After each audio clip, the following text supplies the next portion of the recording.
વલસાડના અબ્રામા પિયરમાં પતિ સાથે રહેતી પત્નીની પતિએ જ કરી હત્યા. છૂટાછેડા બાબતે વારંવાર ઝઘડા થતા હતા.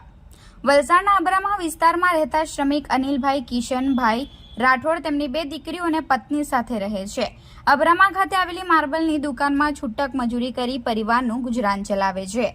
તેમની પત્ની ઘરકામ કરવા જાય છે. 22 વર્ષીય તેમની મોટી દીકરી જિજ્ઞાએ 14 ડિસેમ્બર 2023ના રોજ વૈભવ નાયકા સાથે કોર્ટ મેરેજ કર્યા હતા.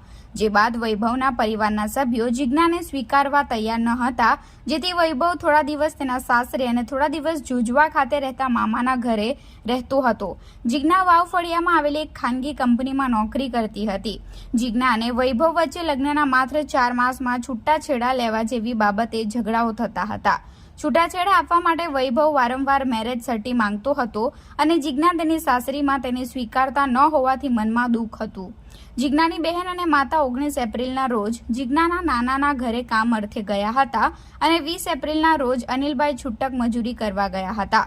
બપોરે આવ્યા ત્યારે ઘરમાં કોઈ ન હતું, જેથી અનિલભાઈ સૂઈ ગયા હતા. અનિલભાઈ બપોરે 3 વાગે ઉઠ્યા ત્યારે દીકરી જિજ્ઞા અને વૈભવ બેડરૂમની સેટી ઉપર સૂતા હતા અને અનિલભાઈ છૂટક મજૂરી કરવા ગયા હતા. છૂટક મજૂરી કરી ઘરે 4 કલાકે આવ્યા ત્યારે ઘરની બહાર ભીડ જોઈ હતી. ઘરમાં જઈને ચેક કરતા જિજ્ઞા સેટી ઉપર સૂતેલી હતી.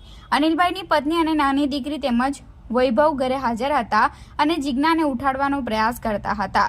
અનિલભાઈએ શું થયું તેમ પૂછતા જિજ્ઞા ઉઠતી નથી તેમ અનિલભાઈની પત્નીએ જણાવ્યું હતું. જિજ્ઞાની ગરદન ઉપર ઈજાના નિશાનો જોવા મળ્યા હતા. ઘટના અંગે સ્થાનિક લોકોએ 108 બોલાવી હતી. જિજ્ઞાને 108માં નજીકની ખાનગી હોસ્પિટલમાં ખસેડી હતી. ખાનગી હોસ્પિટલમાં ફરજ ઉપરના હાજર તબીબે જિજ્ઞાને મૃત જાહેર કરી હતી.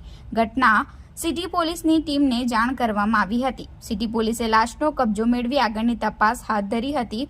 વલસાડ સિવિલ હોસ્પિટલ ખાતે જિજ્ઞાની લાશનું પીએમ કરાવતા જિજ્ઞાનું ગળું દબાવવાથી હત્યા થઈ હોવાનું પ્રાથમિક તારણ પીએમના રિપોર્ટમાં જાણવા મળ્યું હતું. વલસાડ સિટી પોલીસે જિજ્ઞાની લાશનું પીએમ થયા બાદ લાશનો કબજો પરિવારને સોંપ્યો હતો. પીએમ રિપોર્ટના આધારે જિજ્ઞાના પિતા અનિલભાઈએ જમાઈ વૈભવ સુરેશ નાયકાએ જિજ્ઞાનું ગળું દબાવી હત્યા કરી હોવાની ફરિયાદ નોંધાવી છે. વૈભવે જિજ્ઞા સાથે છૂટાછેડા લેવા માટે મેરેજ સર્ટીની જરૂર હતી, જે જિજ્ઞા પાસે મેરેજ સર્ટી હોવાથી જિજ્ઞા વૈભવને મેરેજ સર્ટી આપતી ન હતી. રવિવારે બંને વચ્ચે છૂટાછેડા લેવા મુદ્દે ઝઘડો થયો હતો, જેમાં વૈભવે જિજ્ઞાનું ગળું દબાવી હત્યા કરી હશે તેવી આશંકા અનિલભાઈએ એફઆઈઆરમાં દર્શાવી હતી.